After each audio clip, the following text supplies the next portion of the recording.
2020년 4월 6일 월요일 마가복음 11장 15절로 25절 말씀.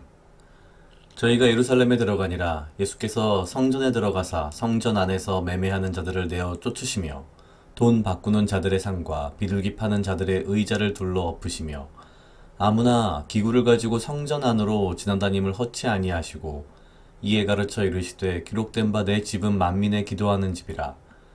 칭함을 받으리라고 하지 아니하였느냐. 너희는 강도의 구례를 만들었도다 하시매 대제사장들과 서기관들이 듣고 예수를 어떻게 멸할까 하고 꾀하니 이는 무리가 다 그 교훈을 기이 여김으로 그를 두려워함일러라. 매양 저물매 저희가 성 밖으로 나가더라. 저희가 아침에 지나갈 때에 무화과 나무가 뿌리로부터 마른 것을 보고 베드로가 생각이 나서 여짜오되 랍비여 보소서 저주하신 무화과 나무가 말랐나이다. 예수께서 대답하여 저희에게 이르시되 하나님을 믿으라. 내가 진실로 너희에게 이르노니 누구든지 이 산더러 들리어 바다에 던지우라 하며 그 말하는 것이 이룰 줄을 믿고 마음에 의심치 아니하면 그대로 되리라. 그러므로 내가 너희에게 말하노니 무엇이든지 기도하고 구하는 것은 받은 줄로 믿으라. 그리하면 너희에게 그대로 되리라. 서서 기도할 때에 아무에게나 혐의가 있거든 용서하라. 그리하여야 하늘에 계신 너희 아버지도 너희 허물을 사하여 주시리라 하셨더라. 아멘. 오늘부터는 고난주간 큐티입니다. 오늘은 마가복음 11장 15절로 25절까지의 말씀입니다. 예수님께서 예루살렘에 올라가시고 나서 성전에 들어가셔서 그 성전 안에 어떤 상인들, 돈 바꾸는 사람들, 이런 사람들을 다 쫓아내시면서 노하시는 이제 그런 장면이 등장합니다. 그리고 나서 그 이후에 이제 기도에 대한 말씀을 하십니다. 사실 오늘 15절부터 25절까지의 전체적인 내용의 핵심은 기도입니다. 앞에서 예수님께서 그 이 매매하는 사람들, 상인들을 쫓아내시면서 내 집은 만민의 기도하는 집이라 칭함을 받으리라고 하지 않았느냐라고 말씀을 하셨고, 이제 24절, 25절에 가면 이렇게 말씀하십니다. 무엇이든지 구하고 기도하고 구하는 것은 받은 줄로 믿으라. 사실 요 바로 앞전에 나오는 것은 믿음에 대한 이야기를 합니다. 22절, 23절에서 말씀하시기를 하나님을 믿으라. 그러면서 산을 들리어 바다에 던지우라 하며 이것을 의심치 아니하면 그대로 될 것이다. 이런 말씀을 하십니다. 그러면서 이제 기도하고 구한 것은 받은 걸로 믿으라. 그리고 마지막으로 서서 기도할 때 아무에게나 혐의가 있거든 용서하라. 전체적으로는 기도에 대한 말씀, 우리에게 기도를 가르쳐 주시는 말씀을 하고 계십니다. 사실 이 앞부분에 있는 성전에서 이 물건을 파는 사람들을 쫓아내시는 이런 장면은 사실 여러 가지로 해석할 수 있습니다. 제가 북 리뷰를 했던 케네스 베일리의 책에도 이런 부분이 나오긴 합니다만, 저는 오늘 묵상을 하면서 조금 다른 부분을 좀 생각해 봤습니다. 분명히 예수님께서는 성전에 들어가셨다고 이야기를 합니다.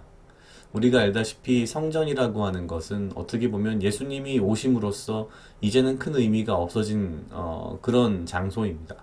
근데 그런 성전에 들어가셔서 굳이 지금 이제 예수님께서 십자가에 매달리기 얼마 남지 않은 굉장히 시간이 많지 않은 상황에서 굳이 여기에 들어가셔서 이렇게 노하셨다라고 하는 거는 예수님께서 뭔가 매우 계획하신 바가 있지 않나라는 생각을 했습니다. 이 바로 앞전에는 그 무화과 나무가 열매를 맺지 못하자 저주를 하시는 것도 있었고요. 여러 가지 굉장히 우리가 쉽게 이해할 수 없는 부분들이 나타납니다. 근데 오늘 저는 이 성전에 들어가서 성전 안에서 매매하는 사람들을 내어 쫓으시며라는 표현을 보면서 그 생각을 했습니다. 예수님이 오심으로써 사실 우리가 지금 알고 있는 것은 우리의 몸이 새로운 성전이다라는 것을 우리가 알고 있습니다. 즉 우리 자신이 성전인 거죠. 그래서 나중에 뒤에 이제 가면 사도 바울이 우리 몸을 성전에 비유하면서 여러 가지 이야기들을 합니다.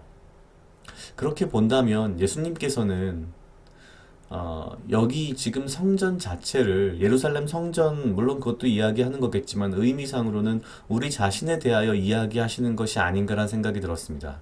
즉 예수님께서는 예루살렘 성전 안에서 돈 바꾸고 매매하고 비둘기 파고 기구를 가지고 성전을 다니는 사람들을 굉장히 그들에게 노하시면서 내 집은 만민의 기도하는 집이라고 말씀하셨지만, 이 성전이라는 단어를 우리 자신, 우리의 몸, 그리고 우리의 삶, 우리의 인생으로 바꾼다면 이렇게 볼 수 있을 것 같습니다. 내 집은 만민의 기도하는 집이라는 이 표현은 내 삶은 만민의 기도하는 삶이며 내 인생은 만민의 기도하는 인생이고 나 자신은 정말 만민의 기도하는 나가 되어야 된다는 말씀을 하시는 것 아닌가라는 생각이 들었습니다. 왜냐하면 사실 저도 사람이기 때문에 부끄럽습니다만 제 삶에서 여기서 이야기하는 매매를 하거나 무언가를 팔거나 돈을 바꾸는, 그러니까 사실은 어떻게 보면은 내 인생의 어떤 주된 목적이, 내 인생의 어떤, 뭐랄까요, 방향이, 뭔가 보다, 뭐랄까요, 경제적으로 뭔가 부유해지거나, 혹은 내가 사회적으로 뭔가 명예를 얻거나, 이런 부분이 전혀 없다라고 분명 말 못한다고 저는 제 자신에 대해서 생각합니다.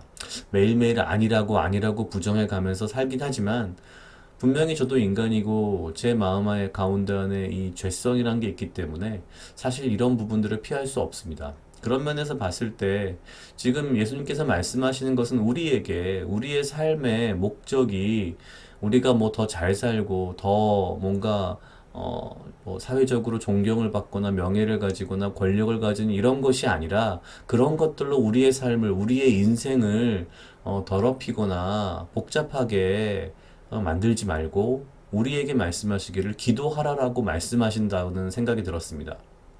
결국 우리가 우리의 삶의 어떤 여러 가지 욕심과 우리의 어떤 인간적인 어떤 마음들, 죄성들 대로 살다 보면은 여기 말씀하신 17절의 그 말씀대로 너희는 강도의 구례를 만들었도다라는 이 말씀이 우리가 우리 자신의 삶을, 우리의 인생을 강도의 인생처럼 만든 것은 아닌가라는 생각이 들었습니다.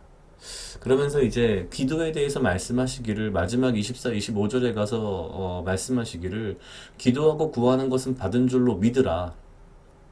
물론 당연히 우리의 그 기도가 우리의 삶에 앞에 이 나왔던 강도의 구려를 만드는 그러한 어떤 목적의 기도를 하는 것은 분명 아닐 겁니다. 우리가 제대로 된 기도를 하고 기도의 삶을 살고 기도의 인생을 산다면 우리는 하나님을 믿음으로 정말 신앙 안에서 기도를 하고 구할 것이고 우리의 구하는 것은 주님께서 주신다고 약속을 하시는 거죠. 그러면서 한 가지 더 25절에 붙이시기를 이렇게 말씀하십니다. 서서 기도할 때 아무에게나 혐의가 있거든 용서하라. 무슨 얘기냐면은 기도할 때 누군가에 대한 어떤 미움일지라도 누군가에 대한 어떤 오해일지라도 어떠한 마음이 있든 그 사람을 용서하라는 거죠. 나에게 죄를 지은 사람을 용서하라는 말씀입니다. 그렇습니다. 사실은 기도를 할 때에 용서하는 것이 어쩌면은 굉장히 기도의 또 중요한 부분이라고 지금 말씀을 하시는 것 같습니다. 한편 이 앞부분 서서 기도할 때라는 표현이 참 너무 재미있기는 한데 많이 나오지는 않지만 과거 이제 다른 부분에는 나오듯이 이 당시 이제 그 뭐라고 하나요? 이 바리새인들은 길거리에서 골목에서 벽을 붙잡고 서서 기도했다 이런 게 나오죠. 그런 걸 보면은 당시에는 서서 기도하는 문화가 분명히 있었는데 이것이 어떤 의미로 이해가 되는가라고 찾아보면은 그런 것 같습니다. 굉장히 뭔가 우리식으로 말하면 좀 신앙심이 깊어 보이는, 그러니까 그런 걸 나타내기 위해서 당시에 바리새인들이 일부러 길거리에서 서서 기도를 했겠죠.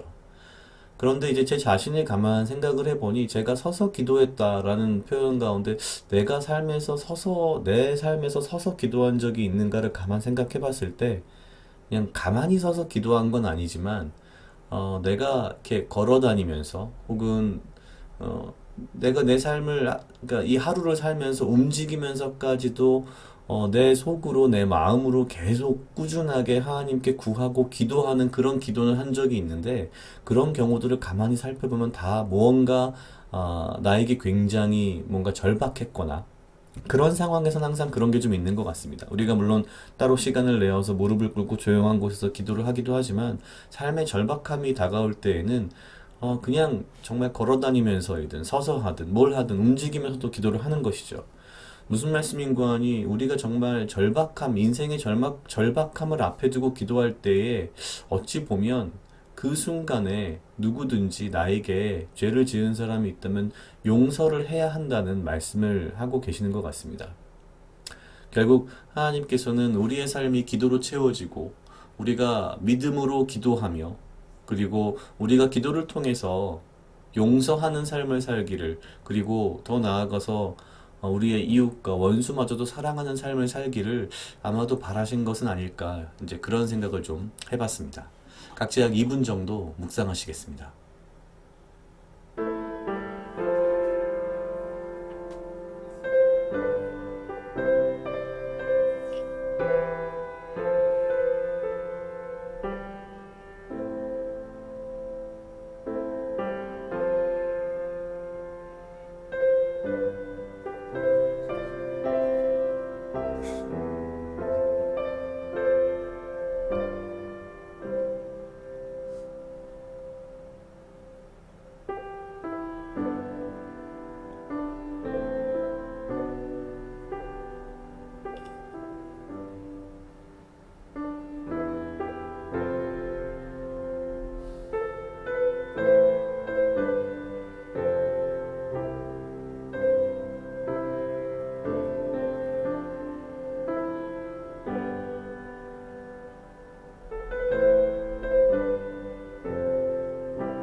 다 같이 기도하시겠습니다. 하나님 아버지 감사합니다. 주여, 이 하루도 나와 동행하여 주시옵소서. 주님, 나를 하여금 사랑하게 하시옵소서. 아버지여, 나를 해하려 하는 그 어떠한 무리들로부터 나를 지키고 보호하여 주시며 나에게 필요한 건강과 육체적 강건함을 허락하여 주시옵소서. 내가 오직 주님 주시는 지혜와 명철로 이 하루를 살아가도록 주여 인도하여 주시옵소서. 아버지 하나님, 이 고난주간의 시작 가운데에 내가 오직 아버지의 말씀을 묵상하며 특별히 주께서 우리에게 가르치신 그 기도의 가르침대로 내가 내 삶을 강도의 구류로 만들지 않고 기도의 삶을, 기도의 하루를 살아가며 아버지여, 내가 오직 믿음으로 기도하고 나의 절실한 기도 가운데에 내가 나의 원수들, 나의 이웃들을 용서할 수 있도록 주님의 말씀대로 살아갈 수 있도록 주여 인도하여 주시옵소서. 감사합니다. 이 모든 말씀 예수님 이름으로 기도드렸습니다. 아멘.